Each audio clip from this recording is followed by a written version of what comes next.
Hidup itu yang paling enak, jangan berlebihan juga jangan kekurangan. Sak butuhe, sak perlune, sak cukupe, sak benere, sak mestine, sak penake. Ya, ini nanti yang jadi iklannya Salonpas itu kan, opo-opo pas, pingin opo pas, pingin itu pas. Jadi sebenarnya ini seolah-olah sederhana dan gampang. Cuma problemnya adalah banyak orang yang tidak ngerti takarannya sendiri. Sak butuhmu itu berapa sih pasnya? Sak perlumu itu berapa? Cukup bagimu itu berapa? Bener versimu itu seperti apa? Sak mestine yang seharusnya untukmu itu semacam apa? Sak penake yang enak bagimu itu apa? Itu yang seolah-olah ini gampang, tinggal dijalani saja. Tapi kalau nggak ngerti ilmunya, nggak ngerti takarannya, bisa blunder, bisa kekurangan, bisa kelebihan. Misalnya seumur-umuran kamu ini, kira-kira seandainya dikasih uang, misalnya tak kasih, silahkan sebut jumlah uang yang kamu butuhkan. Itu kamu mesti ya kesusahan. Ya 1 bulan lah berapa butuhmu. Itu kan kamu ya pontang-panting sendiri ngitungnya. Biasanya kalau ada yang mau ngasih gratisan, buat tambah-tambahi. Ya kira-kira 5 juta lah Pak, mesti. Padahal mungkin 500 ribu kamu cukup sebulan. Atau jangan-jangan 100 ribu cukup. Ya, lo ya strateginya tuh ya. Ya cara paling gampang nyari pacar yang kaya. Ya apa-apa ditraktir kan. Oke, zaman saya dulu di pondok kadang-kadang baru tanggal 10 duitnya tinggal 20 ribu. Mesti nggak nyampe sampai akhir bulan. Strateginya gampang, karena di pondok tinggal mendekati teman-teman yang masak sendiri. Nah, kalau mendekati yang masak sendiri, seandainya masakannya mateng, masa nggak ditawani kan, mesti ditawani. Ya. Nah itu strategi. Nah, coba kamu kalkulasi ya untuk hidupmu, sak butuhe, sebenarnya kebutuhanmu itu berapa?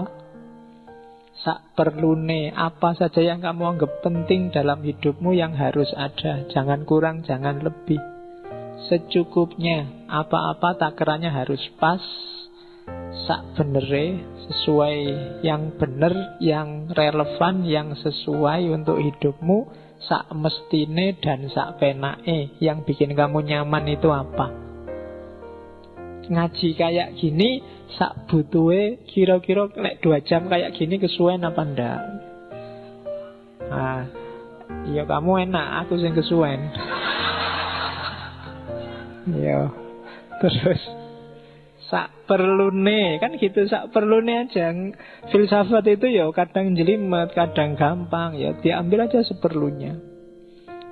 Ya kan saya ingat dulu waktu kajian yang filsafat Islam itu, ada bagian-bagian pikirannya para filosof yang sudah ngoyo-woro. Ngoyo-woro itu sudah ngapain itu dibahas jelimet itu, kan terus tak skip. Nggak usah paham itu juga nggak apa-apa. Diambil substansinya aja, tidak usah detail teorinya. Nah itu sak perlune. Karena kalau tak jelasin sampai detail masuk ke situ, pemahamanmu yang tadi mau paham nggak jadi paham, jadi kacau semua. Mending itu diloncati dulu. Harus ada strategi gitu, kalau nggak malah kacau. Nah itu sak perlune. Sak cukupe. Nah sesuai cukupnya itu berapa. Nggak usah panjang-panjang, kalau pendek cukup. Bikin makalah itu kalau 2 halaman idenya sudah terwakili, ya sudah, nggak usah dipaksa jadi 5. Kalau dipaksa biasanya terus kamu copy paste, ya kan? Dan nggak nambah apa-apa, kadang malah nambah jelek. Saya pernah lihat beberapa waktu keluar negeri itu, beberapa proposal disertasi aja kadang cuma 3 lembar. 3 lembar, jadi nggak neko-neko pokoknya targetnya, penelitiannya apa, dasarnya apa, mau pakai metodologi dan pendekatan apa, cuma 3 lembar itu. Oh, kalau di sini langsung dikembalikan. Tapi di sana bisa, karena mungkin 3 lembar itu sudah proposal itu sebenarnya kan pingin janjinya penelitianmu maunya kayak gimana sih, kan cuma itu. Kadang-kadang kan kamu ada proposal sampai 50-60 halaman, lah itu ya sudah jadi tulisan, ngapain dibikin. Itu bukan proposal kalau saya, ya itu wis tadi skripsi, sudah jadi tesis itu segitu. Mesti lebih banyak basa-basinya daripada intinya, ya kan? Jadi ya banyak basa-basinya itu orang yang tidak paham, tidak ngerti kamu nulis apa. Orang yang paham teorinya, komentarnya mesti cuma satu, wis tahu. Ya kan, wis tahu itu mana yang baru. Kamu cuma ngutip sana ngutip sini, bikin tesis apa bikin clipping. Jadi hidup itu sak cukupe, sak benere, sesuai apa yang kamu yakini benar, ya di situ kamu hidup. Kalau enggak akan jadi masalah. Dosisnya harus pas, 3 kali sehari apa 3 hari sekali, kan harus pas. Kalau kebalik ciloko. Sak mestinya dan sak penake, mana yang bikin nyaman. Ini rumus. Jadi hidup itu ya sak butuhe, sak perlune, sak cukupe, sak benere, sak mestine, sak penake. 6 sak, 6 S. Oke, ini rumusnya katanya Surya Mentaram. Terus dari situlah nanti Surya Mentaram mikir ukuran-ukuran tadi, takaran-takaran tadi. Kalau dalam bahasa ilmiah, gayanya Surya Mentaram itu gaya reflektif. Jadi refleksi itu tidak sekedar mikir pakai akal. Refleksi itu kayak kontemplasi. Kalau dalam Islam muhasabah. Muhasabah itu tidak sekedar pakai akal, pakai rasa, pakai intuisi, pakai imajinasi juga main. Dan gayanya Surya Mentaram itu kalau bahasa filsafat namanya rasionalitas yang reflektif. Beda sama Barat. Kadang-kadang beberapa filosof Barat itu ketika ngomong rasionalitas, rasionalitasnya biasanya rasionalitas yang egoistik.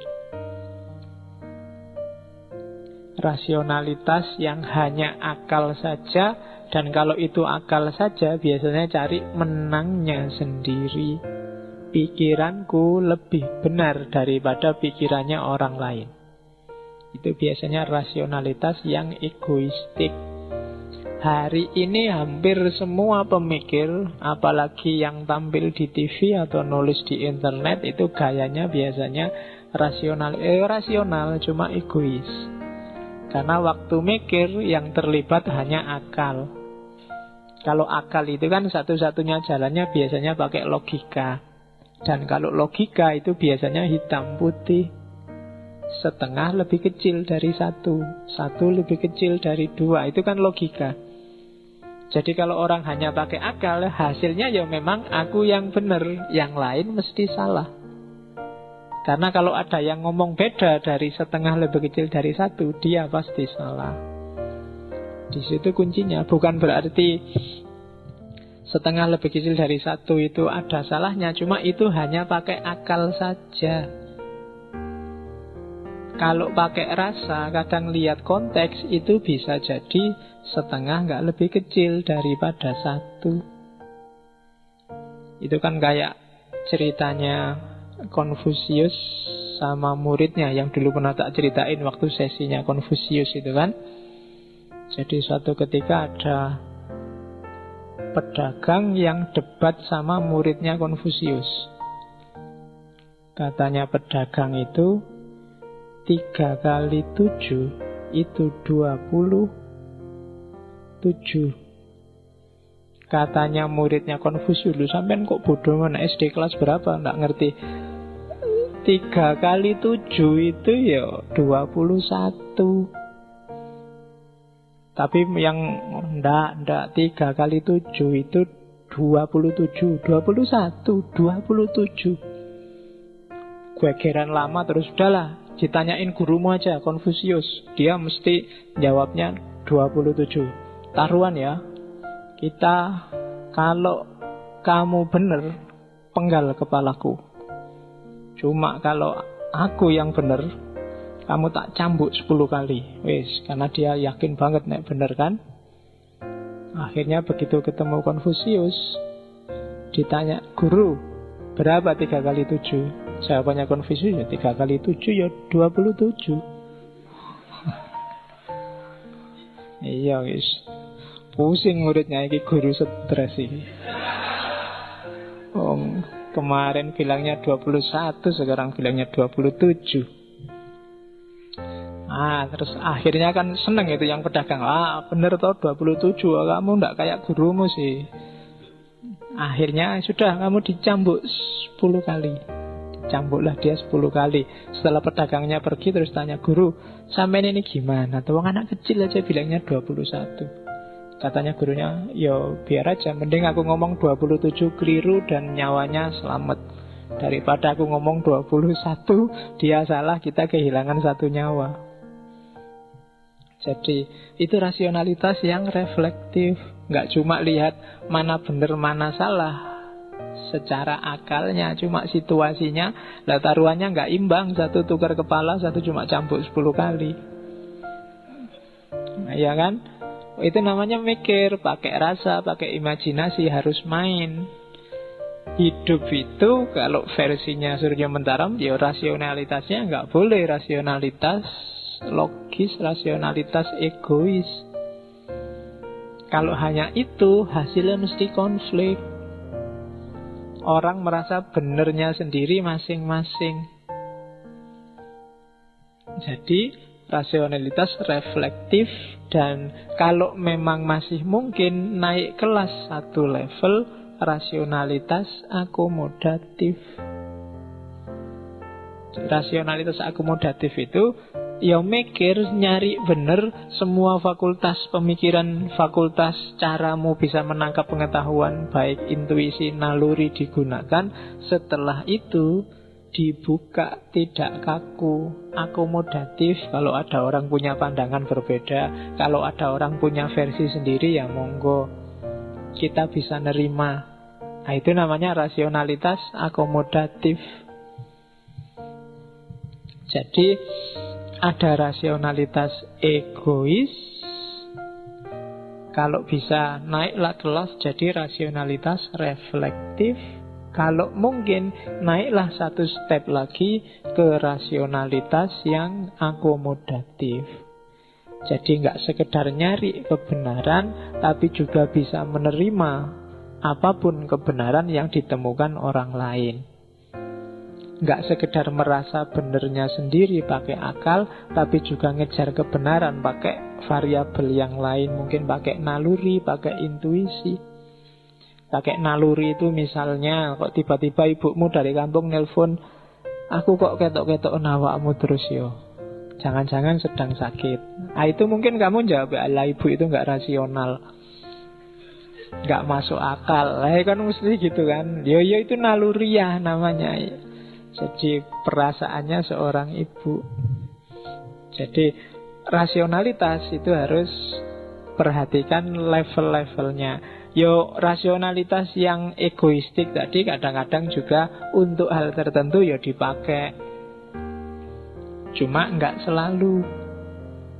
Setelah dari egoistik harus naik ke reflektif.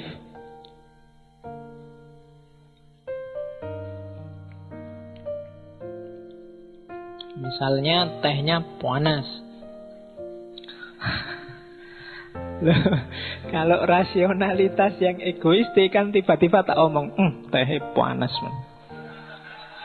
Tapi kalau rasionalitas yang reflektif, dipikir sih, ini sudah capek-capek dibikini, ini sudah capek-capek masak ya kok gitu, apa ya tiba-tiba harus ngomong gitu. Ya apa nanti-nanti lah. Nah, itu reflektif. Ya tak omongi tapi nggak sekarang, atau ngomongin nyindir-nyindir dikit lah, nggak ada. Ah, itu reflektif. Kalau akomodatif, sudahlah nggak usah ngomong. Tiap orang kan takarannya beda-beda. Mungkin dia mikirnya ngaji ini 2 jam, kalau dikasih yang dingin nanti sampai akhir jadinya tambah dingin. Wah, itu akomodatif. Kamu bisa nangkep apa yang dia mau. Nah, itu levelnya semacam itu. Oke, jadi Surya Mentaram dia ada di level rasionalitas reflektif ketika dia ngomong tentang kebahagiaan, karena dia masih nyampe ke kebahagiaan individu, meskipun nanti di ujung dia masuk ke rasionalitas yang akomodatif, memahami semua orang yang lain sesuai dia memahami dirinya sendiri. Nanti Surya Mentaram ini merasa tercerahkan, menemukan. Jadi ceritanya satu ketika dia sedang tidur sama istrinya sendiri, sama istrinya orang lain. Jadi tiba-tiba terus dia bangun. Ketemu sekarang. Bertahun-tahun sejak umur 18 tahun gelisah nyari manusia. Ternyata ketemu sekarang. Istrinya kan cuma bengong aja, iki wong iki waras apa ndak. Jadi tiba-tiba ngomong sendiri, tidak sendiri, ketemu sekarang. Terus istrinya tanya, "Lo ketemu itu ndi?" Terus saiki menungsone. Ya iki menungsone itu. Ya Surya Mentaram yang tiap hari gelisah, tiap hari sumpek, tiap hari nyari menungso, ya dialah sendiri manusia itu.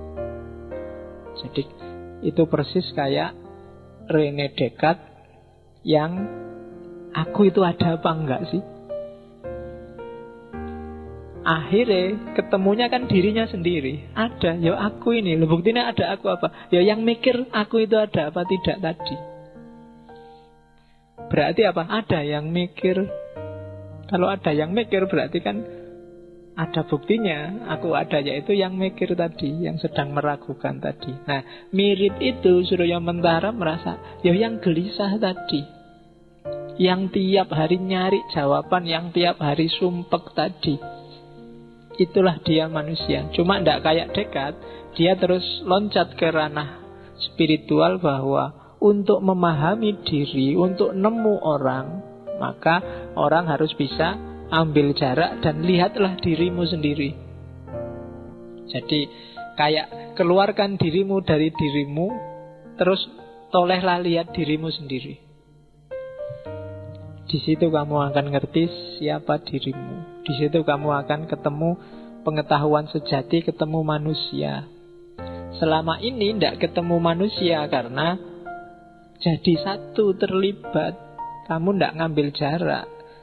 Ilmu itu bisa dipahami kalau ada jarak. Sesuatu itu bisa diketahui kalau ada jaraknya. Termasuk tentang diri. Muhasabah itu kan kamu agak misah dari dirimu, terus mikir, ngapain tadi aku ya? Seharian ini apa yang sudah aku lakukan? Itu kan muhasabah. Itu kan namanya ngambil jarak. Di situ kamu ketemu dirimu. Ya kalau kamu wajahmu nempel di tembok itu, kamu tidak akan ngerti tembok itu warnanya hijau mateng apa hijau muda. Nggak jelas. Kalau sama pacarmu sedang nempel itu nggak jelas, cakep apa jelek sama saja. Iya kan, cakep itu kelihatan kalau ada jarak. Ya paling tidak dikit-dikit lah. Kalau nempel itu tidak penting lagi sudah. Cantik apa tidak cantik, wis padha wae. Iya kan, logikanya begitu.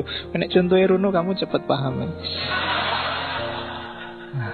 Ya, dikasih contoh yang lain-lain kamu suwi nangkepnya. Jadi aku ngerti dirimu cakep apa ndak kan ada jarak. Nek aku nempel di situ, ndak, yang nyampur di situ juga ndak bisa ngawasi satu-satu.